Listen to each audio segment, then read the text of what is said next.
大家好啊！今集呢，我哋嚟到呢一個模範的士三嘅討論大會，邀請嘅嘉賓呢，就係3年前有機會同佢一齊去李麗芬 fan meet 嘅雪仔。不如你介紹下你自己先，等大家都認識下你。關於呢個模範的士咧，我係喺第一季開始追噶啦。第一季第一集嘅第一段，2021年嘅時候咧，SBS 嘅劇咧仲係分上半集同埋下半集噶，所以咧當時嘅模範的士16集會俾人拆咗去32集。咁當時咧，我睇完第一集嘅上半部之後，我就覺得哇，呢套劇真係太好睇啦，然後就成為咗呢個骨灰級嘅粉絲咯，到而家。咁除咗模範的士之外咧，我一開始係喺 K-pop 圈啊，追歌星群啊，跟住跳咗去韓劇圈啊，追安普賢啊，最近跳咗去電影圈度追 T1。但係我嘅啟蒙都係 Running Man 嘅，我睇咗都10幾年咯。不過我自己就真係由 Gary 啊、光洙，即係佢之後 quit 咗之後，我都真係少睇咗。雖然劉在石仲喺度，但係我係真心係少睇咗。我仲有睇嘅，我每個星期都有睇嘅而家。firm 啊 firm 大 firm，好 firm。咁我哋翻正題，講翻呢個模範的士3啊，前日就係大結局啦。你覺得點啊？呢個結局你滿唔滿意啊？其實我睇3嘅時候咧，我覺得前邊中規中矩啦咁樣，但係我睇真係第16集，我真係覺得成套劇救翻晒，即係佢咪自己寫筆記啊定係點，跟住就自己讀嘅，哇！即係佢最後尾個音樂一出嚟嘅時候，我真係撳咗暫停，等我驚嘆完之後再睇落去咯，即係有種 wow 出嚟嘅感覺咯。戒嚴呢單嘢係24年尾嘅，依家先26年頭喎，佢可以咁 update 咁快就可以寫到出嚟。我懷疑其實佢係真係邊拍邊播。戒嚴呢樣嘢喺24年嗰陣係真係鬧得好勁噶嘛。係啊，好大單啊！但我覺得佢係好夠膽寫，其實第二季都已經見到佢係夠膽寫噶啦，即係佢都有影射噶啦，所以我就覺得其實佢都好似都唔驚咁咯。同埋佢其實係做到一個係好普通啊，係用翻佢嗰啲入面嘅人嘅名啊，或者一啲出現嘅嘢去影射翻，即係你就會知道係講緊呢個事件咯。但係其實如果你係乜都唔知嘅情況下，其實呢個劇本又冇寫到明係講緊佢嘅喎咁樣咯。我覺得呢個真係高招咯。即係如果係平時唔關注呢啲韓娛新聞嘅話，你睇呢一集係唔會 feel 到任何嘢嘅咯。即係你會覺得係一個事件咯，你唔會當佢係話哦真係有出現喎，而真係 K-pop 嘅喎。但係我哋就會知呢個係真實事件咯。但係就佢呢個就唔似戒嚴咁樣，大佬全世界邊個唔知啊？第3季嘅 ending 真係太癲啦！即係呢個 Look Fresh 咧都睇到啲好多人話，即係佢嗰啲咩漢堡包店度傾嘢啊、跳大神啊、養雞啊、手冊啊嗰啲。全部都係真人真事咯。哇！我冇去仔細研究，即係我有嘗試去 wiki 度睇一睇嘅，但係 wiki 得太長，我就揾唔翻呢啲民間嘅 source，同埋包括嗰個最後尾佢哋成堆人揸車上去嗰個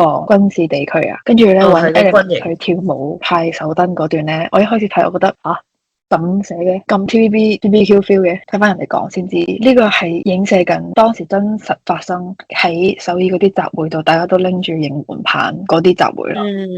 咁就成件事就合理好多咯。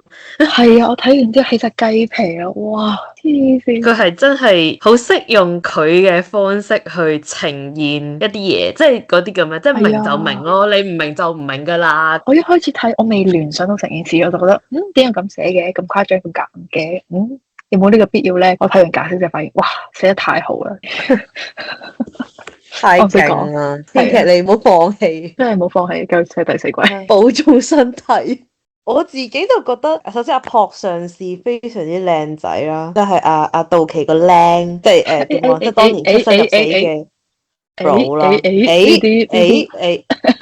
我睇應援棒其實冇特別去聯想到當時真係現實上嘅情況啊，我純粹覺得成個嘅鋪排，因為佢係連埋之前嗰啲嘅受害者啊、家屬啊嗰啲全部都嚟晒啦，跟住我就覺得咧係啦，真係有一種哎呀完啦呢一季，真係多謝大家收睇啊，係有呢種 feel， 跟住就會覺得係咪真係完咧？但係見到仲有一節喎，即係佢好似係啱啱嗰節佢唔使做啦，1個鐘你唔知咩？即係佢未去到最後後嗰幾分鐘啦，咁你就會覺得吓，即係仲有啲咩都完啦，佢哋個奸計又得逞唔到，咁啊大家又好開心咁樣啦，咁就冇諗過去到之後都仲有一個高潮位咯，呢個就真係我係有少少嚇親嘅，即係除咗一開始呢個 case 係講戒嚴之外，竟然成堆喺度企喺度俾佢打都唔匿，跟住仲要一齊過海。我正想講呢樣嘢咯，黐線！大佬佢職業軍人嚟㗎，點會放有5條友成個人牆咁樣企喺度俾佢揸支槍對住？仲要佢哋係冇避彈衣喎。係咯，佢就企喺度，佢隔離有架車佢俾佢擋㗎喎，佢就匿去架車後邊都好過佢企喺度啦。跟住我就有少少嚇，即係我以為已經係成件事推到去最高，咁其實你嗰下收尾就都 OK 啊。跟住你而家咁樣好似有少少懷疑智商咁樣咯。呢個收尾係差咗少少，我覺得。點解要咁樣呢？其實可能就係因為個收視率太勁，因為其實好少嘅劇集係真係可以拍到第3季啦，然後3季都係咁 hit 啦。咁我覺得模範的士係真係做到嘅，即係嗰種哇真係會引人去睇啊，真係想知道究竟反派啊，又或者係嗰啲衰人嘅下場啊。咁所以我覺得可能佢哋冇諗過都咁收得，咁所以就要即刻去整多個 twist，作多個結局出嚟咯，即係俾我感覺似係。即係我覺得佢哋可能本身真係覺得3季就夠晒皮啦，即係大家都見晒啲人，同埋我覺得呢一季係有好多嘅 throwback 咯，即係好似真係不斷喺度同你講呢個係最後一季嚟㗎啦咁樣咯。係啊，我都有呢個 feel 啊。你之前睇第2季你唔會㗎嘛，你喺度淨係諗緊話嗰個 Big Boss 幾時死啊，幾時出嚟啊，邊個先係最後啊，會唔會反派仲有個大反派大反派㗎嘛？即係呢一季係真係覺得哇真係死啦！你係咪真係要完咁樣咯？因為其實我睇第1季嗰陣咧，第1季其實係一個完整嘅 story 嚟嘅，因為嗰陣仲未諗到要做第2、第3啦。但係第2季咧，其實係好分散嘅，一個 story 就一個 story 咁樣啦。但係到係第3季咧，佢真係又包翻晒前面嗰啲嘢，包括你好似金道奇同高作家佢講佢自己嘅 CV 嗰陣，講晒佢之前做數學老師啊，又點咁樣，又回顧翻喺呢套劇入邊做咗咁多嘅副角色啊咁樣，同埋最後佢個 if 嗰條線咧，呢度要插播一首歌。好，如果我們不曾相遇。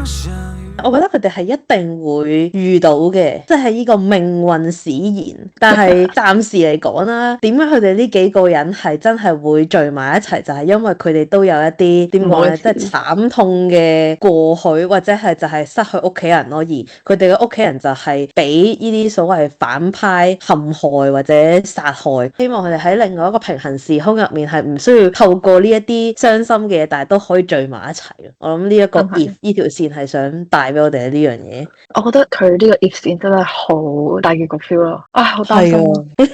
我咪真係好想要有第4季，但係都同時會諗 IP 啊，我好傷心啊！我真係唔想。但係真係要諗下究竟呢條線或者呢個 IP，即係當然係一定有得繼續再 develop 啦。但係第3季嘅時候已經係有呢個國際戰線嘅話，咁第4季仲可以攞到啲咩嚟答佢咧？即係呢個係我諗嘅嘢咯。我都係咁諗，我覺得即係你真係要寫嘅嘢，其實已經寫得差唔多噶啦，剩低嘅就係得呢個杜琪同高恩結婚生仔噶咋。冇其他嘢。同埋又睇下阿亂亂警救哥係咪繼續受騙咯？成日都俾人啊，車又俾人偷，錢又俾人呃。如果唔係嘅話，就會變翻平常嘅話，又好似會變得俗套，即係因為佢唔似機智的醫生生活啊嘛。咁你可以講下醫生嘅日常救人，你都有好多唔同嘅 case 啊。跟住佢哋本身唔同嘅線，咁都有唔同嘅 department，都仲可以有得做。我機智醫生真係同我企啦，真係再寫落去都會變得好累贅啊。停係一個最美好嘅時候。但我後悔我冇買到佢嘅藍光咯。我都冇買到啊，好貴喎，兩三千蚊喎。你買咯，幾千蚊好貴，我都買啦。我嚟睇你啦，我買啦而家。我係有興趣，但係我真係覺得有啲太貴咯。我覺得一嚟好貴啦，二嚟我冇時間睇啦。我即使係上網撳完，我真係唔知佢呃我定係咩，跟住就會醒起呢一套劇其中一集啊，就係講嗰個咩詐騙啊嘛。話說咧，我嚟緊，我今個星期要去睇 Day6 演唱會啦，跟住咧但我冇手燈嘅，我唔諗住買。咁我前 get look fresh，我見有個人話免費送手燈，我 DM 咗佢啦，我就問佢係咪免費送手燈，佢就話你 follow 我啦，你 follow 我就俾你 follow 我先咁樣。跟住我就覺得 follow 你呢個好似一個呃緊人嘅行為啦，即係咩點讚關注領取咩轉發領取嗰啲嘢咧，我都怪怪地，然後我就冇再繼續問佢落去啦。跟住過多2日，我就又繼續碌 friend。我而家係嚴重嘅 friend 友，跟住就見到有人 po 話呢個人，佢叫你點讚、關注、轉發之後咧，佢就會 send 咗一條咩郵寄嗰啲 link 啦，你當跟住咧嗰條 link 係有問題噶啦。哇！佢就係見到條 link 之後就發現有問題，所以就冇再撳落去啦。跟住就 share 埋出嚟俾大家知。但係我當時就係見到話你要分享，所以我就覺得有啲奇怪，我就已經 stop 喺嗰度。果然有問題。真係大家都需要睇模範的士3去見到啲模範的士職業粉絲，冇錯，明察呢個職業病添啊！明察呢啲騙案。唔係，但係我覺得你嗰個 friend 有幾好，佢係肯講出嚟，令到唔好有人受害咯。多謝你個例子。頭先做咩笑？呢個撲上士好 handsome。冇啊，我覺得女士們嘅諗法都一樣嘅。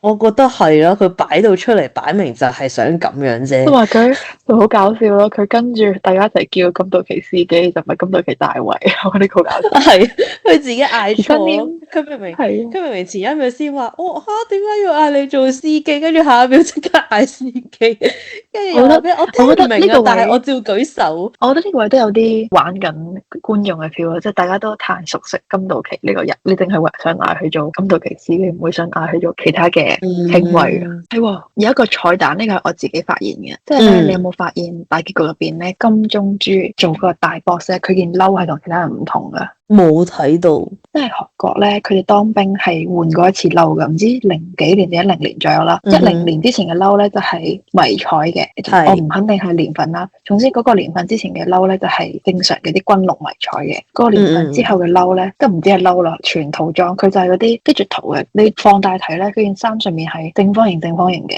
咁你發現咧，嗰個大 boss 件褸咧着嘅係改版前嘅褸，其他人着嘅全部都係改版之後嘅褸。咁你就可以知道呢個大 boss 其實根本就唔係一個依家嘅軍人咯，佢只係一個曾經係軍人嘅人啦。佢甚至喺件衫改版嘅時候都冇跟上，佢嗰陣已經唔係軍人。哦，即係佢只係又唔可以話佢扮嘢，即係佢可能係好耐之前係軍人嘅人。我覺得導演等佢着呢件衫係有佢嘅意思啦，就係想 show 佢根本就唔係依家嘅軍人，佢只係活在佢嘅舊時代，佢仲混喺舊時代嗰個仲係軍人嘅自己度啊。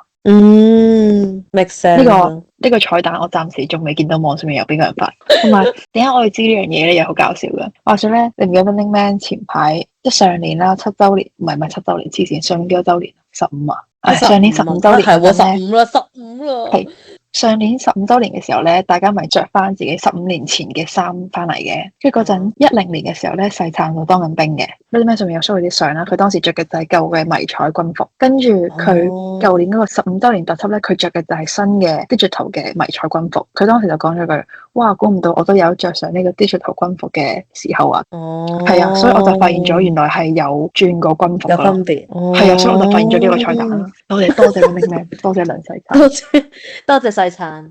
我想問咧，佢咪有一個點講幕後有個 boss， 即係嗰個係好人嗰個咧？嗰個係喺邊度彈出嚟嘅？佢就係憑空彈出嚟嘅，佢喺個石頭面爆出嚟嘅。因為呢個我係有少少睇唔明咯，即係呢一 part。冇啊，可能只係一個幫佢哋嘅人啩。冇啊。但係佢好犀利喎，佢係有得講電話嘅喎，即係佢嘅官職應該都幾高。係啊，佢應該係同個大 boss 同一個 level 嗰啲人嚟㗎。咁你有冇留意到嗰個人嘅軍服又係點？新軍服咯。哦，咁所以佢就應該真係喺入面係做緊啲嘢咯。係啊，做緊嘢。咁你覺得成個第3季嚟講，你覺得最精彩或者啲咩特別深刻嘅嘢啊？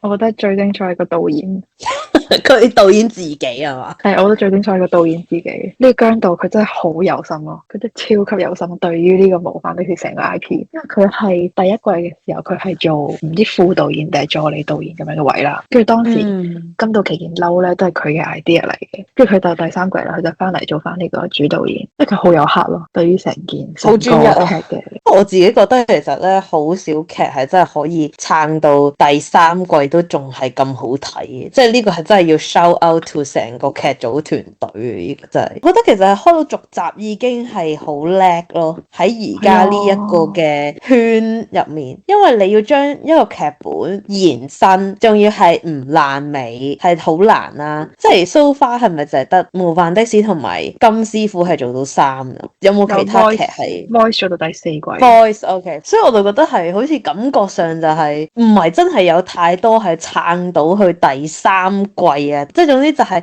你一去到3就已經係點講，即係啲人已經有一個既定嘅印象，或者已經有個濾鏡就係話哦呢套劇咧就係咁樣咁樣咁樣去噶啦，佢哋咧就係會幫助呢啲慘嘅人啦，有受到唔同迫害嘅人啦，跟住佢哋就以暴制暴咁樣，即係可能已經有個既定嘅 concept，所以我覺得第三季係好考佢哋點樣去突破咯，我覺得係啊，同埋即係都係 SBS 做噶啦，即係熱血祭司咧第一季就好好睇啦，跟住到咗到第二季就點講咧？雖然都係同一個 team 同一個作家，但係就好明顯佢跳唔出原本嘅框架，就拍得冇咁好睇咯。即係熱血祭司第二季係冇咁好睇嘅。係啊，所以我覺得其實係好難去 maintain 佢一個高嘅水準，但係我今次見佢個收視率係每一集比再上一次係再高啲咯，真係好誇張咯！佢嗰啲收視率係好似自己寫落去咁樣，即係30幾%咯，我見到佢咁嘅首爾圈，傻噶！好似今次最高19係 overall 啊嘛，19係好似係瞬間嘅，唔知首都圈定係全國？唔係好記得，但係呢一個係一個好勁嘅嘢咯，即係其實係啲人真係願意開屋企部電視去開 SBS 個台去睇咯，因為呢啲其實佢係唔 count 我哋呢啲海外觀眾噶嘛。係啊，count 啊！所以呢個真係太厲害了。我要講翻呢個姜導，我要 shout out to 呢個姜導演先。佢真係好有心思，佢喺套劇入邊擺咗好多佢唔講出嚟嘅話，我哋觀眾係唔會發現嘅嘢。就例如佢喺個 commentary 都講咗啦，佢每一個案件都擺咗佢自己嘅 OST 啦，同埋佢自己嘅顏色咯。你有冇發現呢樣嘢？冇特別留意，但佢哋各自嘅顏色又代表啲咩啊？定係純粹佢哋有唔同顏色？純粹就係代表住呢一個 episode。第一案就係嗰個福岡案啦，你記唔記得呢個 Matsuda Keita 松田咧？佢件衫就係全部都係藍色嘅，同埋佢啲紋身都全部都係藍色嘅。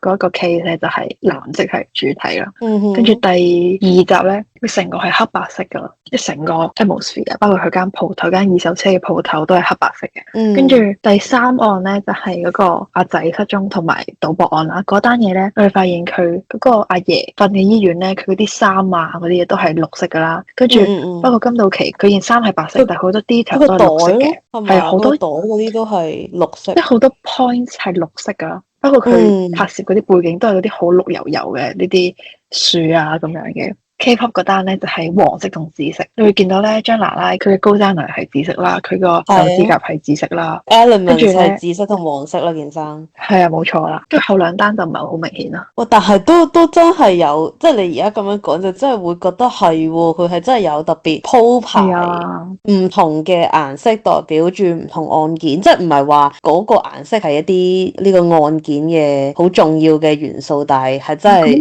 好多嘢都係佢預備好晒咯。呢個顏色嘅存在冇乜特別意義咯，但係你可能見到呢個畫面，見到呢個 item 就會 feel 到哦，係呢一個 episode 咁樣，即係會容易啲記得聯想到咯。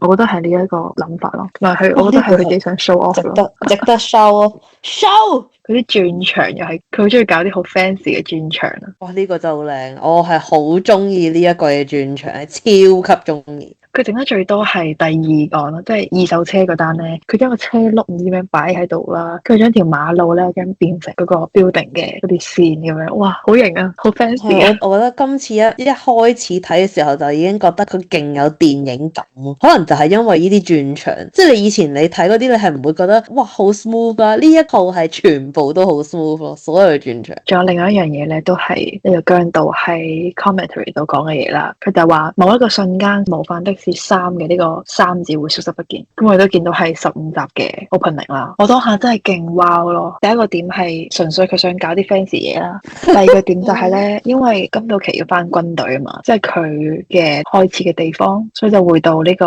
又去到最初的起點咁樣啦。但係我都開始以為呢一個係佢自己個人嘅嘢咯，但係之前嗰啲其實都有關個人嘅事，所以我取消咗我嘅諗法。係咯，我以為佢返軍隊係為咗治療佢自己嘅 PTSD 嘅話，我就覺得好似會再合理啲，但係就冇做呢樣嘢。同埋最後一個3唔見嘅原因咧，我擔心係冇第4季啦。即係三唔見呢樣嘢就代表咗哦，模範的士呢一個 series 要完啦咁嘅意思，所以呢個都係我一個好擔心嘅地方。但係佢16集有翻出嚟啊！但係佢個 ending 咧，佢寫住係5283運行結束啊嘛，佢寫嘅唔係咩多謝大家嘅收睇，呢個都係一個我好擔心嘅位咯。我覺得如果真係播第四季，就真係要等啲時間咯，即係衰啲講句就係要儲下啲案件先，要真係想儲案件。好似頭先我哋講，真係要有一啲更加 wow 嘅嘢出到嚟去鎮壓翻第三季，先有機會開第四季咯。我希望世界和平，我唔希望有啲咁 wow 嘅嘢出現。係啊，所以就係覺得算啦，佢哋兩個都係現實結婚就 OK 嘅。係我就可以唔要第四季同結婚呢樣嘢，我揀結婚。咁一定係揀結婚啦，即刻零堅持嘅，唔需要再拍噶啦。OK 真係唔使再拍，你兩個結婚，我唔使再拍，我可以唔睇。係得嘅。關於呢個姜導咧，仲有最後一個點咧，都係佢喺 commentary 講噶啦。即係你記唔記得第一集咧，覺得衰人泊車入嚟啦，跟住望住個大貨車睇電影，跟住咧就推啲女仔出嚟，攞個熒光燈去照住佢哋啦。咁當時姜導做 commentary 嗰陣咧，佢就話喺最後一集，大家會睇到一個好相似嘅場景，但係係個完全唔同嘅內容。咁我哋睇到最尾一集就知道係大貨車其實出咗嚟係 Elements 嘅一個表演咯，就唔係一個買賣嘅場合。即係最後一集呢個汽車電影院啊，我會話就會 call back 翻第一集嘅場景。跟住一開始我都以為係咪要播電影定播翻即係阿 Big Boss 嘅惡行啊、公諸於世嗰類，我係冇諗過係 concert 嘅。咁但係佢最後出翻嚟，成件事係因為佢需要拎手燈出嚟啊嘛，好有頭有尾啊成件事，好有心啊，我好有心，要嚇隻姜導。咁你有冇啲咩提議啊？或者有啲咩覺得爭咁啲嘅咧？我自己就覺得今次反派嘅戲份咧係特別重咯。嗱，我聲明先啦，我咧就淨係睇翻第一季，我第二季係冇睇翻，我都係睇翻 Will 嗰個 clip 咁樣啦。咁但係我覺得咧，第一季俾我嘅感覺咧就係一個案件咁樣係完得好圓滿，即係當然一定係有啲奸角嗰啲嘅，但係呢一季係好多人啦，首先，然後又邀請咗好多 star 去做反派啦，咁所以佢相對嘅戲份就特別多咯，大半集都係講緊佢哋點樣去糟質人啦，佢哋點樣去成個嘅幕後嗰個集團係點樣 run 咁樣咯，好誇張咯，我覺得。等我話你知咩原因啊？第一季你 feel 唔到反派嘅故事特別多，係因為第一季係有好多彩虹運輸同呢個檢察官勢力中間對抗嘅氣氛嘅，所以你會 feel 到好似冇咁多。但係第二季其實就已經好多反派嘅故事啦。因為我記得第二季就係死佢個咩名，總之就係個大反派咯，阿宰夏。哦，新宰夏。係咯，佢首先係入咗去的士團隊噶嘛，跟住但係其實佢係 big boss 嚟噶嘛。即係 kind of 一個 boss 啊，但係唔係 final big boss。因為我記得佢最後係仲有一個噶嘛，所以我就諗，其實第二季都係一個大嘅，或者都係有一個即係一層一層咁樣。但係第三季係每一個單元嗰個都好多戲份咯。係啦，咁我就覺得唔係太適合自己一個半夜喺度睇啊，尤其是我通常都中意夜晚先追劇，因為咧我覺得係尤其是呢一季嗰啲案件，佢嘅取材會令我覺得我唔係真係咁想半夜喺度睇咯，即係我每次係單數集睇到好心噏咯，所以我通常都係等埋第二集出嚟我先一知我睇啊。我覺得大 boss 死晒啦，你有冇發現咧？第一集呢個松田係俾人捉咗嘅，冇問題。第二集咧，二手車嗰堆人咧睇怕都係死晒噶啦，跟住係咯，佢第三入翻去同一架車啊嘛，係嘛？係啊，嗰架車一定大佬十路車一定係死晒噶。係啊。跟住第三集嗰個教練同埋嗰個館長咧，佢兩個又係俾一文石做死咗啦，跟住一文石又俾金道奇埋咗啦，跟住張娜拉又跌咗落樓啦，跟住呢個二手街嗰個人又俾人炸死咗啦，高座街又俾金道奇一槍爆咗 engine 又炸死咗啦，跟住戒嚴嗰條友又係跌咗落水啦，全部死晒，聽透咋而家。但係冇辦法，因為咧，我覺得呢一季嗰啲故事係做到咧，如果個 Big Boss 唔死咧，係真係會有手尾跟咯，即係感覺上好似係唔會完到件事。但係咧，你會發現網絡犯罪係越嚟越多噶咯。但係呢一個都算係結合社會民情嘅。係啊，你會發現第三季基本上每一都唔係每一集嘅，但係好多都關呢個網絡賭博啊、網絡犯罪事啊。第三季係特別明顯噶，前兩季都冇咁誇張。我覺得前兩季似係高恩呢個位，即係佢係 hacker 啊嘛，咁佢其實可能本身都係做啲 support 嘅位啦。但係呢一季係真係有好，譬如話佢又自己做咗嗰個賣飛嘅網站啦，跟住賭博嗰啲又 hack 晒入去啊，又估得晒佢啲嘢啦，即係佢有好多嘢都係今集反而佢係 main 咗咯。如果冇高恩，其實佢哋都會死咯。作為一個 IT 狗，你要咁短時間寫一個 website 出嚟俾佢買飛。你會明白多啲嘅高我恩真係明，我覺得佢真係好犀利。不過當然係 drama 嚟嘅。我 agree 嗰個網絡犯罪或者關網絡事嘅 case 多咗好多咯。第一集都係啦，就係手機 app 啊嘛，跟住就要逼你課金啊嘛，即係呢啲又係一種網絡上嘅犯罪咯。所以其實係真係今季真係好多。recall 翻圖先啦，就係講話第三季點解好似奸角或者反派太多場口，就係因為佢哋邀請咗好多唔同地方嚟嘅 star 去 cross over。即係雖然 Eden 唔係一個壞角色啦嚇，即係佢只係一個嗰啲叫咩？我已經唔記得咗佢個 role 係咩，但係總之就係啲國際刑警啊。佢國際刑警啊 ，Interpol 咁所以 Michael Chan Interpol detective OK 嘅 OK。其他可能話嗱日本啦，即係特登都已經去埋福岡去拍啦，跟住又邀請咗啲好勁嘅大咖，數咗張娜拉啊嗰堆，其實都好難 invite 到，而係真係純粹係入嚟嗰啲叫咩客個串咁樣咯。即係所以我覺得點解要將佢哋嘅戲份拉到咁多，就係因為你係嗰啲大咖嚟啊嘛，唔通你叫佢咁樣即係整兩嘢跟住死咩？我覺得將佢哋嘅戲份拉長呢樣嘢都係幾好噶啦，因為佢每一個 episode 入邊，佢哋就係個主角啊嘛，而模範的士只係去 solve 呢件事，去幫佢哋嘅一個人物，所以我覺得揾咁多大粒嘢去做呢啲 episode 入邊嘅角色，其實係好事嚟嘅咯。一嚟你會對呢個 case 更印象深刻啦，即係我記得哇張娜拉呢個衰女人，二嚟都做啲 promotion 嘅效果啊咁樣，我覺得係幾好嘅其實。因為之前有人譬如話 po 過佢哋一啲劇照，所以就係估緊究竟第幾集就會係大概乜嘢事件，然後可能佢咧就係做反派，即係好似之前張娜拉未出嚟嘅時候，其實係好多喺 Fresh 度已經見到係話下一集就係佢，跟住就好期待究竟呢個反派係會喺入面係咩角色咁樣咯。即係我覺得即係學你話齋，即係 promotion 啦。但係咧佢請咁多大粒嘢翻嚟咧，我有啲時候覺得啲中間反派更加有存在感。即係例如網絡賭博嗰單嘢啦，最後尾英文寫出嚟咧，其實佢就出現咗一集噶咋，前面嗰3集嘅嗰個教練同埋個館長反而仲有存在感多啲，我你唔覺？係啊，所以嗰個位都係呢個可以陣間再講，因為我覺得有啲可惜咯，我覺得呢一集係真係有少少，我係真係幾中意嘅。同埋中間反派更加有存在感呢樣嘢咧，第二季嘅金石會嗰單就有咯，即係你會對新在下個角色好印象深刻啦，但係對於主教咧個角色就冇咁印象深刻，即係朴浩山做嗰個，因為佢好事先出嚟啦，佢就係噼里啪啦噏幾句，跟住就死晒，我覺得可能都係時間問題咯。其實冇嘢嘅，就係啲可惜咯，少少可惜咯。但係呢個冇辦法噶，因為通常你 Big Boss 個 boss 唔會咁早出嚟噶嘛。係啊，我要用金道奇司機嘅台詞嚟總括成個模範的士。生命中會發生一啲脫離常識嘅事，面對呢啲唔講常理嘅人，我哋都淨係可以用啲超乎常理嘅手段去應對。我覺得呢一句呢兩句啦，佢分開兩段講嘅，呢兩段就完全解釋咗模範的士呢一個 series 係做緊啲咩咯。哇！佢一講出嚟，我覺得好有衝擊啊！佢不嬲講嘢都好正嘅，但係呢兩句係真係 kind of summarize 咗點解要有模範的士嘅出現。係啦 ，exactly 啊！點解會有呢一個組織？點解會有呢一套電視劇嘅出現？因為有呢啲人咯，所以佢哋只能用以暴制暴呢個方式去做咯。同埋都算係回應咗，可能有啲劇迷，包括我自己，有啲時候都會 challenge 話：哇，你咁樣得唔得㗎？但係佢就咁樣同你講啦。呢啲衰人唔講道理，咁我哋都淨係可以用唔講道理嘅方法嚟打翻佢哋轉頭。哇！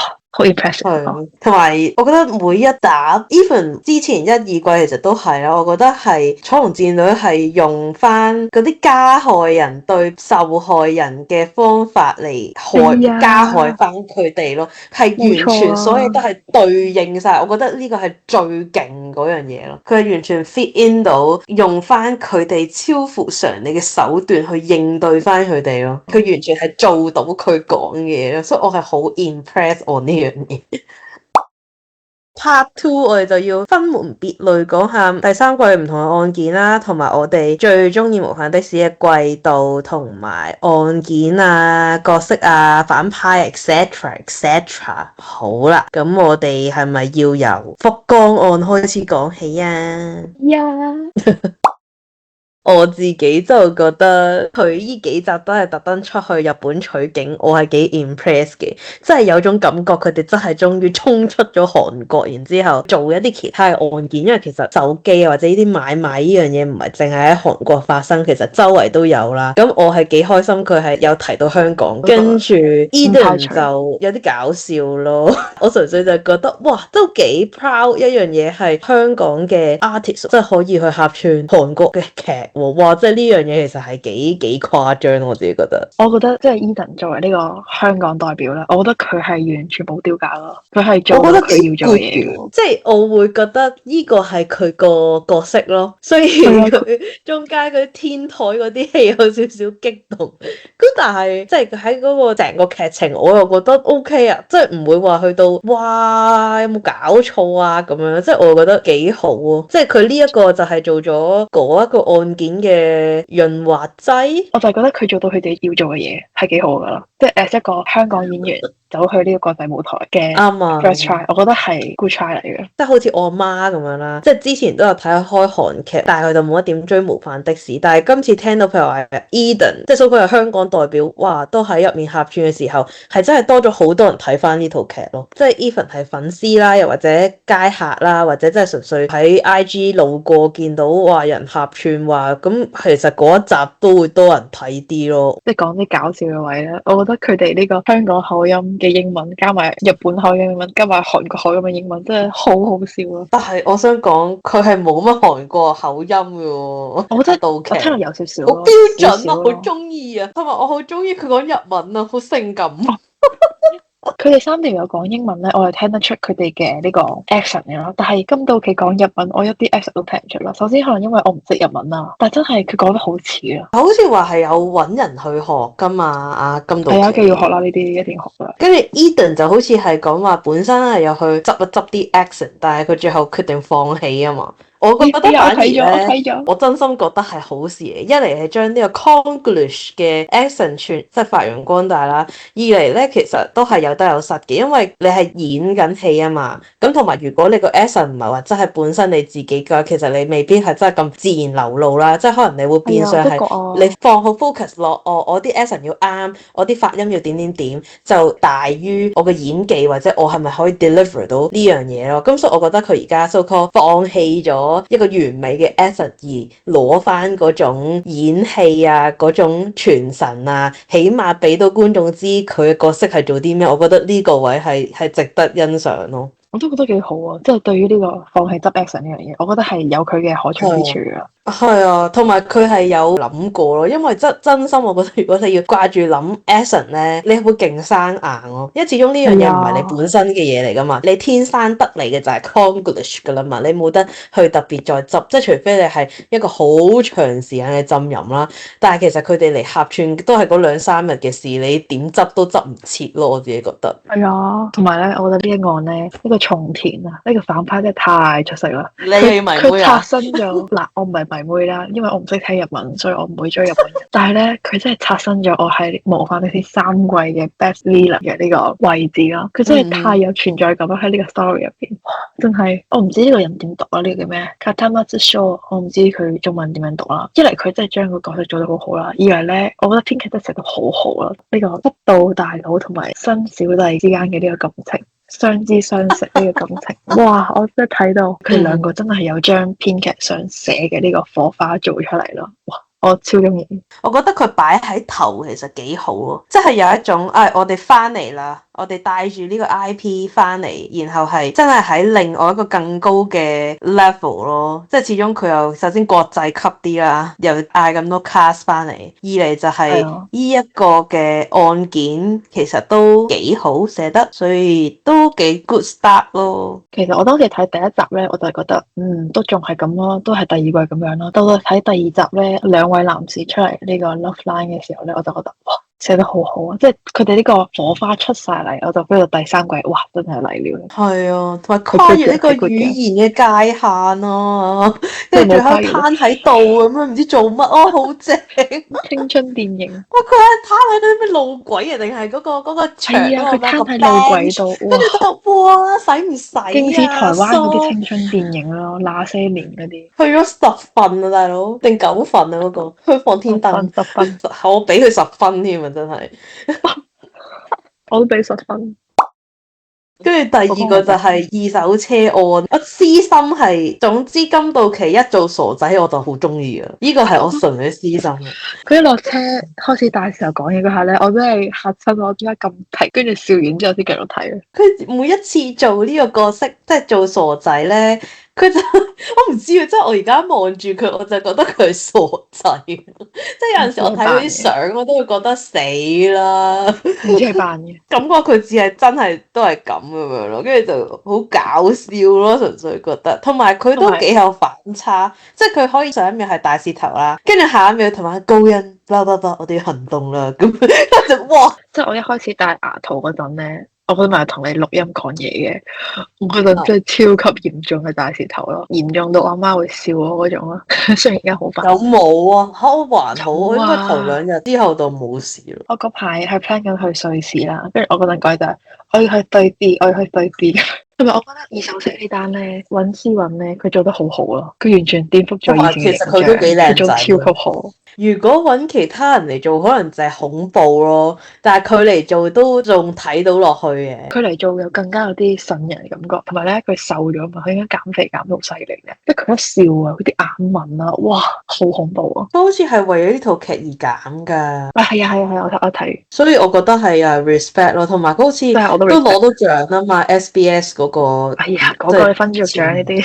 喂，好過冇啊！同埋即係 SBS 啊，李麗芬冇攞大獎嘅，係咪阿思韻頒俾佢㗎嘛？好似張娜拉啊，張娜拉頒俾佢㗎。張娜拉頒俾佢，但係好似最佳劇集係佢頒嘅。跟住咧，我覺得係第一集同第2集嘅兩個壞人一齊頒俾佢哋嘅。我覺得呢個就係癲個位咯，即係模範的士呢個 IP 已經係滲透到係連頒即係點講，即係周圍都係佢嘅人啊！呢一個又客串過啦，嗰個又係做過反派啦，然後樓下又有好多人支持佢哋啦，即係根本就係佢哋嘅連咯。即係 even 張娜拉頒俾佢都係啦，我都有份做啊，我都好開心啊，即係戥你開心咁樣，即係嗰種感覺係好少可電視台電視劇會做成咁咯。同埋咧，佢最搞笑咧係尹思韻同埋卡塔馬叔叔，佢哋兩個頒完獎之後咧，即係無限的士咪要講感受嘅，佢兩個就要企喺度一齊講。係啊，我就覺得佢哋都係一份子咯，所以我就覺得勁正咯成件事。我呢個拉到咧一個 SBS Universe 嘅嘢，你知唔知第2季南宮玟係去咗客串，去做咗千元律師？係啊。我嗰陣係覺得呢個所謂嘅 SBS Universe 係可以拉到去更加多嘅劇啦，例如咩 Good Partner 啊之類嗰啲嘢啦。但係將娜拉入嚟做咗呢個反派之後咧，佢冇得用嗰個 Good Partner 入邊個律師嘅角色翻嚟咯。如果佢用翻你癲啊，真係成個即係 SBS 世界觀啊真係。但佢可以硬拗嘅話，哎呀我哋生得好似樣嘅咁樣咯。好，第3個體育賭博案。首先第一樣嘢，一個 IT 狗，我好中意一樣嘢就係佢喺片尾度聲稱咗佢嘅呢個鬥犬隨便係用 AI gen 出嚟嘅，我好欣賞呢一點。佢完全係佢 demo 咗咩叫做 good use of AI 咯。AI 係要用喺呢啲位嘅咯，而唔係即係我都唔舉例子啦，而唔係嗰啲地方咯。呢個就係一個好好嘅試用例子咯。即係一個 AI 出身嘅 IT 狗嚟講，我好欣賞呢個位。係要攞呢啲做一啲好嘅事情，而唔係做啲壞嘅事情。係 make use of 佢咯，係 make good use of 嚟啦。我覺得佢每一集都有標翻咩多謝呢個啦 AI 生成啦，又或者戒嚴咧係寫到話呢個係純屬虛構啊嘛，戴個頭盔啊，冇錯。即係我覺得呢啲全部啲禮貌功夫做足晒都幾好咯。同埋咧二手交易嗰單嘢咧，咪有話嗰個壞人拎住把槍射狗仔嘅，佢都有寫話啊呢一幕係用 CG 做。係啊，避免咗好多不必要嘅爭端啦。同埋佢會贏到好多掌聲啦，我幾欣賞呢一點嘅。同埋咧，即係一個前排球員啦，雖然我都唔係打咗好耐，即係佢收到指令之後要造假啦，衝上去同其他球員單波啊，即係嗰啲嘢，我自己睇落超級假咯。有冇可能一個正常識睇排球嘅人會發現唔到佢哋係做緊假？我可以答你嘅，因為咧，係一個唔係太識排球嘅人咧，即係我純粹代入啦。如果我係睇緊嗰場嘅觀眾，我就會覺得點解呢條友咁鉗咯？即係可能話要 miss 3次波咁樣。咁但係 suppose 你嗰啲咁簡單嗰啲係冇可能 miss 噶嘛？跟住就會好奇點解個教練唔換走佢咯？即係如果我係支持嗰隊嘅話，我就會覺得有啲泄氣咯。係咯，其實都係差唔多諗法咯。但係佢可能就係要特登俾你睇，話哎呀，我就做緊假啊！你哋觀眾知道我做緊假咁樣，所以就。但係點會買人哋連續3球接唔到？呢啲不講常理噶嘛。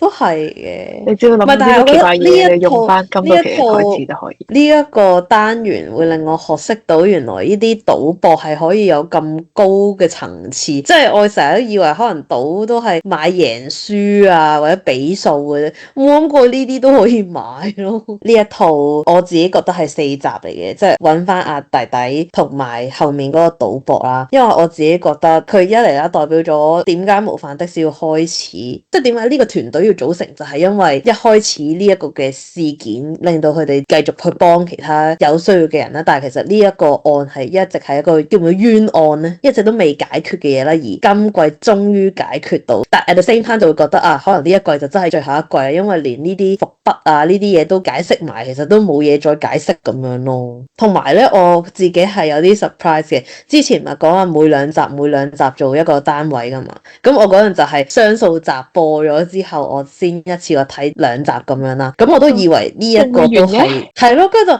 死晒但未完即係我就會有少少 O 嘴，跟住嗰刻係有少少翻去之前第一季、第二季嗰種死都要等下個禮拜啊，即係有嗰種感覺咯。但係我係知道呢一個 episode 要做4集噶，因為咧佢嗰啲壞人嘅 poster 係有寫咗佢呢個壞人係會喺6至8集都出現嘅，oh my God，所以我係知嘅。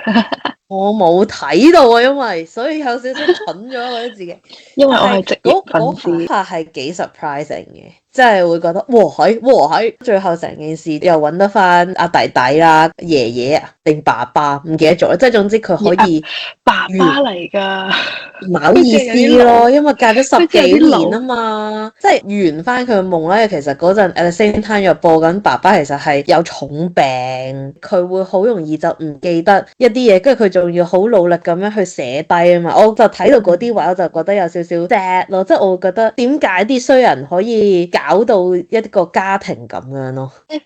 T 人冇 feel 嘅表示。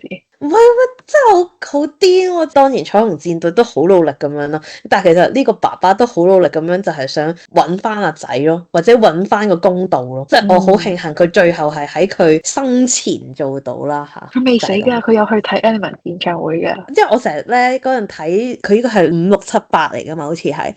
即係咧，我成日睇到6、7集嗰啲咧，我就勁驚死啦！你唔好死住啊！你頂住啊！係啊，我勁驚佢會死啊！你唔好嘔血啊！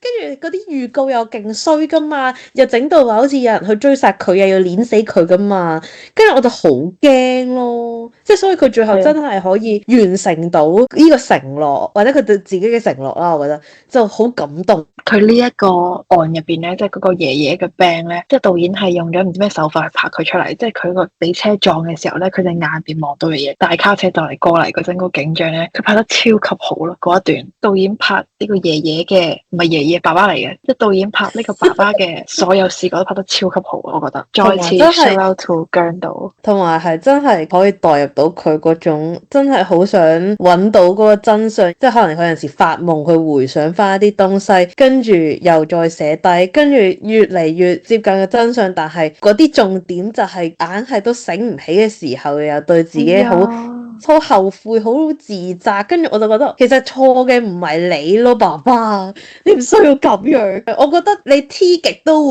會有嗰種 feel 嘅，呢個係 T 極都會覺得哦 so sad 嘅感覺。比起一開始揾翻一個失蹤啊，同埋賭錢啊，我覺得呢一 part 係有種升華咯。Next 娛樂圈案。哎呀，經紀人杜琪真係好好笑啊！救命啦，佢好中意佢，我好中意佢跳舞嗰段，因為咧，因為呢個係有 source 噶嘛，佢個 source 係 A 啊嘛，A 嗰個經理人幫手彩排到，哎呀，好搞笑啊，好中意呢段。我唔知啊，佢亦都有一種爸爸嘅心，我唔知係咪所有嘅 manager 都係啦，即係因為佢哋係好努力嘅女孩子，然後又好想出道。其實當佢企上去嗰下，或者佢會願意企上去嗰刻，佢只係 manager 咯，佢唔係其他人咯。佢係一個佢真係好想支持翻呢一女仔對人嘅夢想嘅人。咁我覺得係可能同佢哋相處啊，就會覺得佢哋真係好好嘅人咯，而只係後面嗰啲幕後黑手，勤洗手，為做幕後黑手。呢一 part 係幾好睇，一嚟佢跳舞啦嚇，佢跳舞，係啊，同埋係高欣教佢跳舞，但係佢完全唔需要高欣嘅指令，跟住佢繼續跳舞嗰刻，我係覺得有啲好笑。我好中意佢 ending 要聲，佢 ending 要聲係李大芬本人嚟嘅，係三個心心怪，後面嗰啲 backup team 都喺度笑，呢個一定係偷笑，呢個唔係嘅，呢個一定係。同埋我覺得做得幾足咯，即係佢啲後面嗰啲所有嘢，真係你覺得好似自己睇緊 Inky 教育咯。佢哋真係揾咗人氣歌謠嘅 team 幫佢哋拍嘅，真㗎，係真嘅，佢哋真係喺個 set 入邊揾咗人氣歌謠嘅 team 幫佢哋拍嘅。多謝導演。作為一個追星人啦，即係睇到關娛樂圈事嘅案件啊，或者關娛樂圈事嘅嘢都會有興趣多少少啦，即係對比起可能賭博啊嗰一類。咁但係 at the same time 就係又係重溫咗呢個娛樂圈嘅黑幕咯。最近阿秀英嗰套偶像瘋子啊，即係其實將 idol 跟住杜拉儀嗰套劇都係講又係呢啲醜聞嘢啦。但係我只係有一個疑問喺度諗，就係張娜拉係咪真係要死咧？我都覺啊，就點解啱啱話啲大 boss 全部死晒？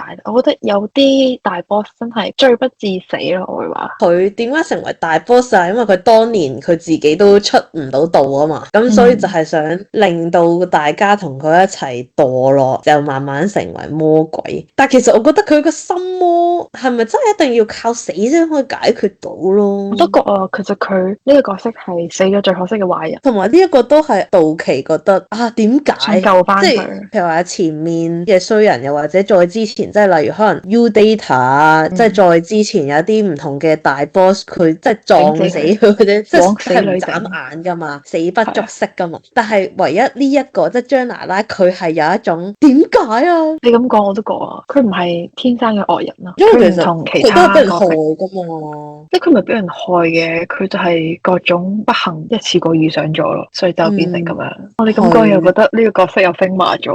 但我自己真心覺得佢唔應該死咯，即係當然啦，佢應該係要入獄嘅，即係佢要為佢自己做過嘅行為負責任啦。但係係咪真係咁罪不至死啊？係咯。同埋，即係其實我唔知啊，我純粹覺得佢條 path 其實，如果佢唔行歪路，其實佢係可以做到一個好好嘅 manager。真正嘅張娜拉，我覺得佢嘥咗咯，嘥咗自己嘅能力咯。即係如果唔係，其實佢真係可以起到一間公司，係真係好 good fit。你咁樣講完啦，我對於呢個案件有新嘅感受啦。係嘛？唔係淨係喺度瘋狂睇下杜琪嗰3分鐘。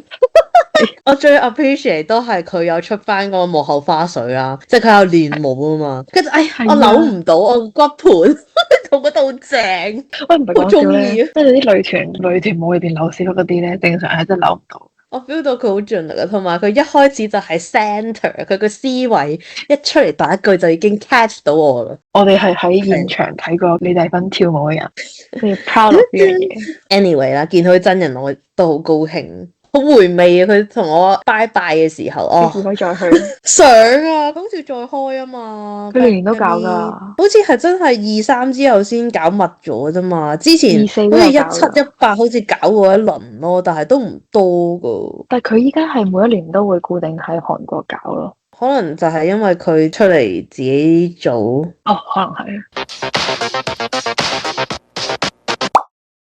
好，二手交易案同埋呢個三星賭案，我自己就對於呢個 case 冇乜咁大嘅感想。我 appreciate 佢會 link up 翻 Elements 啦，即係嗰個買飛啊，跟住阿高欣就整咗成個網出嚟，真係好癲咁樣啦。即係我 appreciate 呢啲嘢，但係我覺得成個 case 未去到好震撼到我咯。我覺得冇乜特別咯，點話好平淡。雖然佢拆咗4集，但係佢未令到我覺得哇。但係咧，最後尾炸死佢呢樣嘢，我係有估到嘅，我覺得係即係佢係會俾人滅口嘅。跟住咧上咗島之後咧，我覺得金道奇同高欣扮情侶嘅人太刻意啦，再加嘅私心定係金道奇本人嘅私心，真係太刻意啦！哎呀，做多咗。但係我純粹係會覺得，因為佢哋俾人監視住啊嘛，咁都要噶啦，都要做下樣嘅。如果你咁樣計，佢上一季唔係話咩做埋夫妻啊嘛，又去係啊，又去睇屋好好睇啊嗰兩嘛，集。同埋今季唔好點樣賣 Love Line，所以就擺喺度。都係嘅。我純粹都覺得呢幾集係有少少想飛嚟睇咯。因為太長。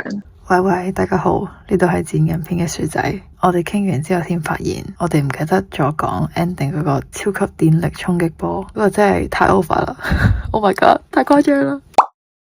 咁你覺得第四季可能性係？你見一二隔一兩年啦，二三隔兩年啦，我覺得三同四可能未必隔兩年咁少咯，可能要再隔多啲，好似 Signal 啊、熱血祭司咁樣，可能要再隔多幾多年先至會出到。再出嘅話，大家會審美疲勞啦，同埋都唔知有啲咩可以再寫落去，覺得可能真係即係有個美好嘅結局喺度就夠。但係我都係想睇佢哋兩個真人結婚多啲，必須結婚。我自己就覺得即係第四季會有嘅，但係就係要儲多啲 case 咯，先可以令到大家覺得佢係精華咗嘅，比第三季，而唔係就係為咗拍而拍，跟住就爛尾啦。咁啊令到大家就對於呢個 IP 有唔好嘅觀感。咁所以我就覺得第四季需要係一個好啲嘅時機出咯。係啊，要好小心啊出第四季，因為第三季個大結局真係拍得太好啦，我覺得單 case 真係好大 scale 啦，好震撼啦，同埋包括佢 ending 啊呢啲，如果我們不曾相遇啊呢啲位都拍得好好，收得好好咯。呢個係直情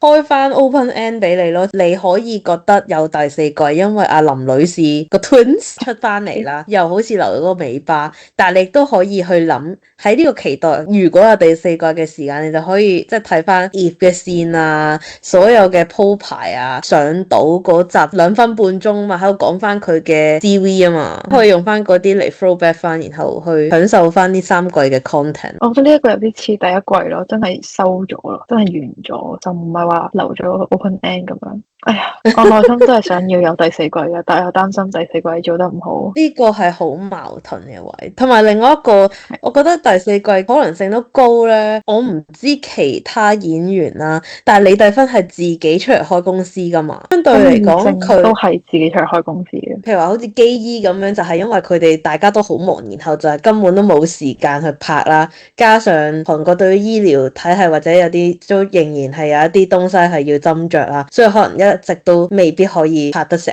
但係我覺得呢幾個人係有機會拍得成，因為啲檔期係可以拍得上咯，只需要佢哋想做，應該係會做到咯。我覺得個問題唔係喺演員度咯，係喺個編劇度咯，即係可能編劇係喺個劇本度。我有個問題好好奇，咁李麗芬有冇投資落呢套劇度？有啊，佢個公司係喺最後尾嗰啲咩製作商嗰度嘅。哦，咁得啦，咁應該會有噶啦。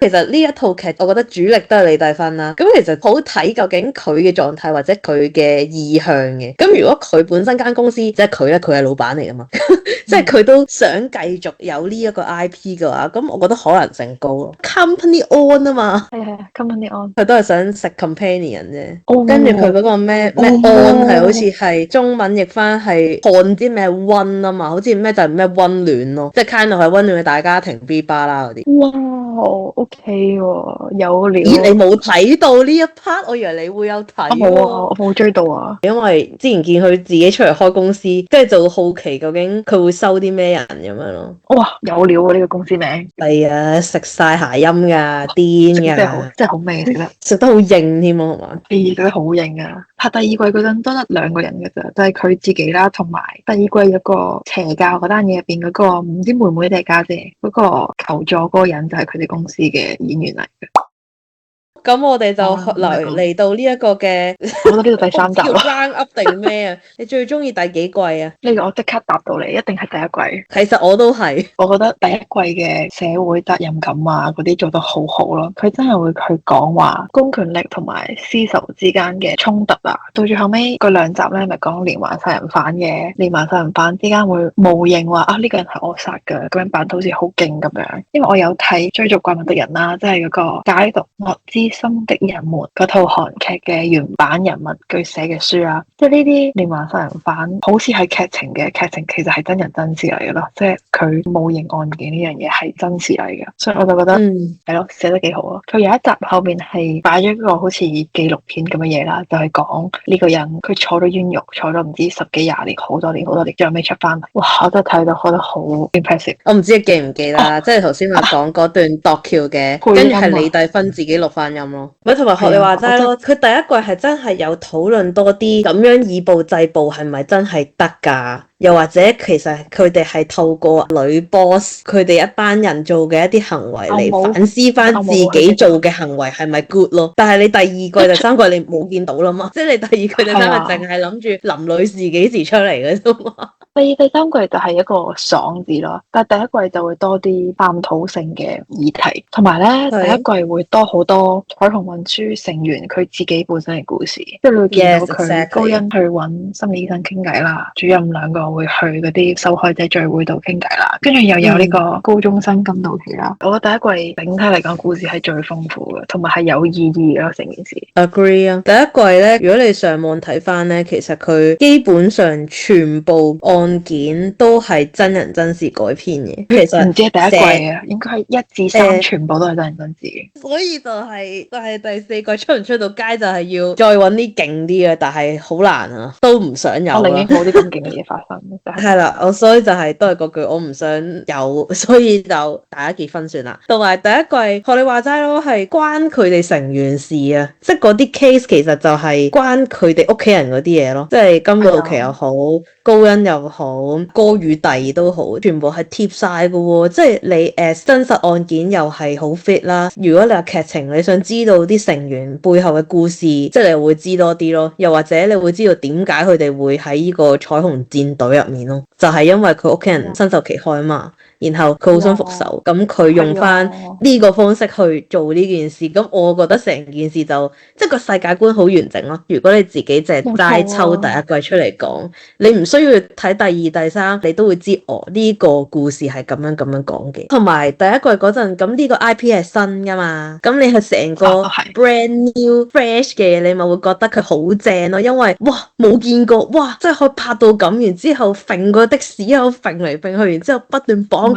架去。第一季嘅 action 先係拍得好過第二、第三季嘅，即係第一季包括佢啲飛車嘅戲啦，第二、第三季其實少咗好多飛車戲嘅。第一季嘅動作戲係有好多好神奇嘅 angle 嘅，我會話，但係第二、第三就冇咗呢啲比較創新啲、新潮啲嘅嘢咯。所以第一季真係當時係一個非常之破格嘅一套劇啦。所以我真係第一季真係最好嘅，都係。因為佢第一季拍得好好，所以你就會好想有第二季咯。即係嗰陣嘅心態係咁咯。第二季完咗之後咧，佢第二日就即係話我都要拍第三季啦咁樣。佢係有種上癮嘅。睇第一季嘅時候，即係你有嗰種哇，真係好似真係出翻啖氣嗰種感覺咯。第二、第三都有嘅，但係第一季嗰個感受係再深刻啲嘅。我覺得最深刻係 U-Data 咯，我最深刻係校園暴力嗰單，因為阿邊個啊？嗱，唔關佢當時咧，佢只係一個普通唔係好氣眼嘅靚仔，佢02嘅，同我一樣大嘅，佢細你1年噶。我唔想知啊 ，fans。我最中意係嗰單咧，係因為金道奇有一句台詞，我真係印象好深刻咯。金道奇要成泰食晒佢面前嗰唔知幾十萬汪嘅麵包，咁阿成泰就話呢個太唔合理啦。咁金道奇就話：咁你係因為合理呢段時間先咁樣蝦阿靜雯嘅咩？哇！我睇到之後，即係當然成泰佢自己就語塞咗啦，就唔知講咩好。我當時睇到真係覺得好 wow 啊，我唔識形容。唔係佢呢一集真係做到咩叫做教育啊？愛的鞭策啊嘛！佢做到一啲透過一套電視劇可以做到嘅正向嘅影響力，我係好中意呢一集噶。即係過咗咁多季，我都係最中意呢一個 episode 咯。佢另外有一句我唔 quote 啦，即係類似就係講話唔係因為佢哋後生或者佢哋仲細個，所以佢哋就係冇犯罪，定係佢哋就可以承受嘅懲罰就可以少啲。因為其實佢哋都有犯罪噶嘛。呢一句係喺第一、第二季有嗰啲 ending copy 嚟嘅。佢個原句咧係罪責唔會因為年齡而變得輕或者重，邊個抌出嚟嘅石頭最終都會沉落水底。我好 impressed 啊！我仲記得係第3集嘅 ending copy。學你話齋係有種教育嘅作用，而唔係即係純粹淨係一套劇。即係尤其是第一季咁重，全部都係現實生活中嘅案例，佢更加可以透過呢啲案例感化啲人，令到佢哋唔好有呢啲咁嘅諗法。我覺得感化唔到噶啦，但係就可以 raise awareness 咯。同埋我冇去研究過啦，但係成太應該係唯一一個真係悔改咗嘅壞人咯。佢算唔算唯一一個冇死嘅壞人咧？唔係，好多都冇死到嘅，但係佢係唯一一個有去反省嘅人。即係套劇入邊冇反省到啦，但係我覺得佢係唯一一個有機會反省嘅壞人。咪起碼俾啲人知道係可以翻轉頭嘅，只需要你肯翻。Yes，冇錯，呢個位非常好講得。我估可能阿導演有呢種嘅感覺，所以佢呢一集嘅愛的鞭策，首先佢冇懟冧佢啦，佢只係踢咗佢落樓，但係佢係有嘢接住佢噶嘛，跟住佢係用呢堆麵包令佢真係有嗰種反省，同埋之後話叫佢喺度打工啊嘛，即係總之就係還債佢埋工添啊，係啊，即係我覺得更新人士 second life， 我覺得成件事係，雖然佢都11歲，但係成件事係好 fit 呢個教育咯，成個歐金係好正能量咯。係，所以阿黃老師好 good 啊，黃老師。我自己純粹覺得 U Data 嗰個係實在太慘，即係 as 一個好好地一個女仔，但係就係呢啲私密影片被流傳，然之後就同埋其實阿高欣嗰幾集都做得幾好，即係佢係由一個傻更更唔知做咩嘅女高中生啦，就係識黐住阿家姐啦，跟住到阿家姐真係自殺啦，跟住到佢知道真相，跟住佢好努力幫家姐去 delete 嗰啲片咧，你會見到佢手指全部都爛晒啦，啲膠布嗰啲啦。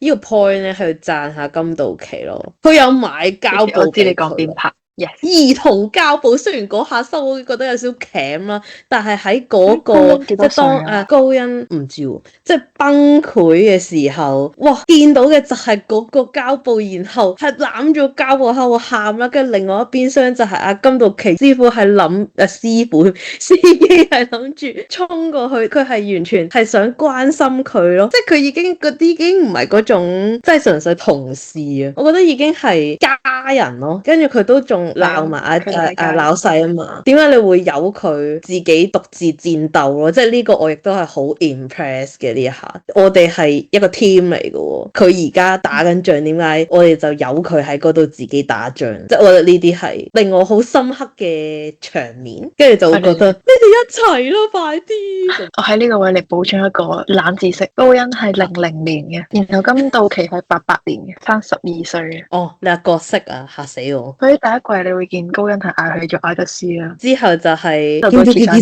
金道奇師傅，好好笑呢個。唔好意思，太激動。浪漫司機金師傅啊，即係我係幾中意呢一個，即係我唔係中意佢本身案件用殘酷，我係中意個 team 佢哋真係好努力咁樣想幫阿高欣咯。我唔記得呢個係咪第一個 case 係關彩虹戰隊事，即係 I mean 係去 solve 個 case，所以係真係會 feel 到好切身咯成件事。啊係嘅，因為呢個模範的士係非常之多形形色色嘅工種啊角色啊，咁你最中意邊個？第0位一定係呢個玩刀子嘅。一定啊！呢個真係冇得輸，佢真係冇得輸，太勁啦！佢真係太勁啦！同埋除咗玩刀子之外咧，第3季最新出現嘅，我好中意咧《蠟筆小新院長》嗰套衫，你記唔記得？我好中意嗰套啊，超正！但其實咧，如果副角色唔係淨係計金道奇，我真係好想加埋林女士咯。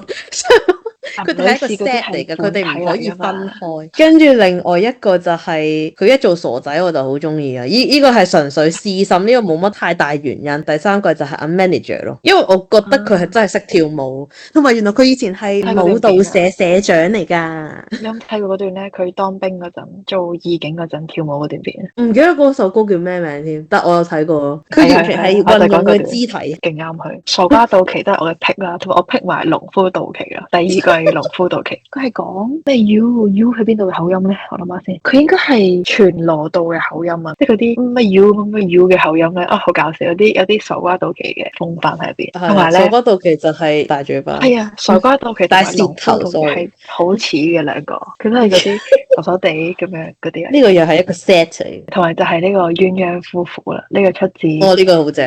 房地產詐騙呢個夫婦呢個 character 嘅預告片第一次出現嗰日係情人節。What the heck？嗰日係情人節啦，我一打開 YouTube 見到佢哋兩個塊面喺封面，跟住攬埋一齊咁樣喺度講嘢，就呢個就係情人節禮物。同埋佢係前設係話咩高欣，你願意和我結婚吧噶嘛？佢有個求婚我要重演一句㗎。坤是那能求能你住你哦，佢要配埋呢個隔離嘔橙汁嘅崔主任，好好笑啊呢段。我到而家都會好嘢想回顧。我係因為嚟重溫1、2啊嘛，即係 Before 3啦。跟住我真係有睇翻呢個 clip，我真係睇到尖叫咯，即係少女心式。你有冇諗過睇緊正片嘅咁嘅感受？又係同一樣嘢啦，撳咗個暫停先，驚訝完之後即刻入播。唔係，我真係真心覺得其實係唔需要做假，你哋直接一齊啦，你直接結婚咪算咯。我都覺最中意嘅反派，我覺得自己都係張娜拉咯，即係你頭先聽完我個升華論之後啊，係啊，呢個升華論我聽完之後，我覺得有啲料到 good 㗎 good 㗎，都寫幾年劇評都 OK 嘅，係嬲唔落咯，即係呢一個反派亦都係最可憐嘅反派啦。然後咁張娜拉係識做戲㗎嘛，成件事就好舒服咯，睇得即係你唔會覺得係鉗，你亦都唔會擔心成件事推進唔到。咁而最後我唔知我頭先有冇講到啦，即係佢跳樓嗰下其實。今度其實係有捉住佢噶嘛，即係佢係有捉住咗一陣，跟住先即係最後跌落去噶嘛。一開始其實佢係唔想死嘅，但係佢去到最後係有一種你放我走啦，跟住佢係自己放手噶嘛。即係我覺得佢係有做到嗰種層次咯。即係所以今度期先覺得可惜，因為 suppose 應該係救到上嚟，但係當佢自己都放棄嘅時候，咁可能呢個係佢想要嘅結局咯。太可惜，佢真係唔需要死噶。係啊。我都係最中意松田，我發覺唔到松田呢個 Machida Keita。我真係睇完第一集之後咧，我唔係話少少失望咯，就話好嘅，好正常啊，正常發揮嘅咁樣。睇完第二集真係好 wow 咯，我睇完第二集真係有興奮到要 po IG 話，所以我覺得呢個反派喺我心目中係有好高嘅地位嘅，真係拍得好好咯，呢對佢哋兩個做得好有火花，即係他媽的是愛情。救命！你 CP 食得太深。好，追到重點。哇，講咗2個鐘，終於嚟到我哋終於嚟到今日嘅重點啦，好感動。但係其實係冇乜嘢嘅，因為佢都係冇喺呢個第3季度官宣咯。sad。但係我覺得，我以為真係會有啊，大佬。我覺得唔會有，即係我覺得呢一套唔係一個愛情劇咯，冇係正常嘅。但係佢哋肯寫一個 if 嘅時間線去寫佢哋一個未知命運碰撞，我覺得已經係最好嘅結果啦。對於佢哋兩個嚟講，即係留少少想像空間都好，都已經係最好嘅結果啦。因為其實我一開始係冇 check 到高恩同埋呢個杜琪誕嘅年齡啦，即係喺角色上爭12年又真係有少少棘嘅，即係當然啦，你拍出嚟你梗係唔覺啦，但係一個角色上又好似唔係太好，同埋我自己覺得啦，一個好嘅劇咧，其實係唔需要有愛情線嘅。Yes, agree。係，雖然我哋而家討論緊愛情線啦，我哋上升到真本身唔需要愛情線，但係因為佢哋兩個太襯啦，所以先至大家會想睇愛情線。如果轉咗其他女演員嚟演咧，大家都唔會想睇愛情線咯。咁係因為人同人咧，係啊，係人嘅問題。經歷完呢幾年煲劇嘅感悟，我係覺得一套好嘅劇係唔需要用愛情線都可以推得到係 good 嘅。咁呢套劇真係 good 咯。咁我覺得呢一套係 good 咯。另外推薦啦，推薦你去睇《公益律師》都 good 嘅，啱啱播完啦都。冇時間啦，我哋嘅距離係30 cm 以內，咪呢一句嘅。我揾翻高欣引用嗰首詩翻嚟啦，即係嗰首詩就叫30 cm 啦。佢嘅大意就係話30 cm 係一個好近嘅距離，佢可以做到好多好心動嘅嘢。跟住如果有人俾你入佢嘅30 cm 以內，就係代表嗰個人係愛着你。我想講咧，其實佢哋已經係少於30 cm 噶啦。係啊，0 cm。由第3季一開始已經係啊。你講起呢個天台，就係話第3季冇呢個天台戲有啲可惜啊嘛。你好似話俾人剪咗一段咯，有一段剪係俾人剪咗，係咪真係錫咗落去啫？係咪真係唔俾人一齊啫？高欣用詩嘅呢個方法去，即係間接表白咗啦。即係我覺得高欣係中意金道奇嘅，但係咧，嚇擺到我覺得金道奇明啦，係啊，但係金道奇係 feel 唔到嘅，佢係冇呢個感覺噶咯，係佢係木頭，冇錯。第一季佢係講阿朱絲啊嘛，即係頂盡都係飲下酒嘅啫。但係第二季係可能就係經歷咗嗰靈個魂伴侶嘅之後已經變咗。係啊，出生入死啊，然之後又車禍又唔知 bang 啊，好驚啊！跟住你諗下喎，第三季一開始金道奇一聽到高欣唔見咗，即刻衝入去救人喎，大佬，咁都唔係愛啊？即係佢係一定係愛啦，但係金道奇佢唔知，定係嗰啲咩啊？佢唔知佢咩叫做係咪有嗰啲世俗上嘅考慮？太遠啦，真得。哦，可能係喎。因為我覺得佢一定唔係當佢阿妹咯，即係如果你話當佢阿妹，第一季都仲有機會，但係佢第三季人哋去考車牌，你點會預先知，仲要預備埋禮物，跟住仲要等埋佢咧？即係我覺得呢啲係有少少太曖昧了吧。即係我覺得佢哋一定有感情嘅，但係就感情嘅表達嘅方式就唔係我哋世俗嘅呢啲咁粗俗嘅方式咯，係比較啲深層啲嘅情緒波動啊。可能真係我係一個好膚淺嘅人啊，就係咁樣講。唔好意思，我都係唔理解佢哋呢啲啲咁高階嘅。有陣時會覺得好鬱悶嘅，即係好搭搭屁。但係又諗翻轉頭，呢一套劇又好似唔應該係 focus 喺愛情線，所以我覺得佢哋其實只係我佢哋係唔應該問題一齊嘅啦。即係如果唔係揾佢，其實會唔會又做唔到三季啊？同其他成員其實都幾有火花，即係例如阿兄弟永遠都係會驚咗阿高欣咁樣，然之後同阿代表又係有嗰種好特別嘅 vibe。即係我覺得呢五個人就係要呢五個人咯，如果轉咗人就真係唔係嗰個模範的士個 vibe。呢個歷時2個鐘頭20x分鐘嘅討論大會終於完成，希望大家都中意啦。唔係真係講得好攰。好啦，有啲咩劇想我哋講都可以留下言啦，你點都揾到我嘅。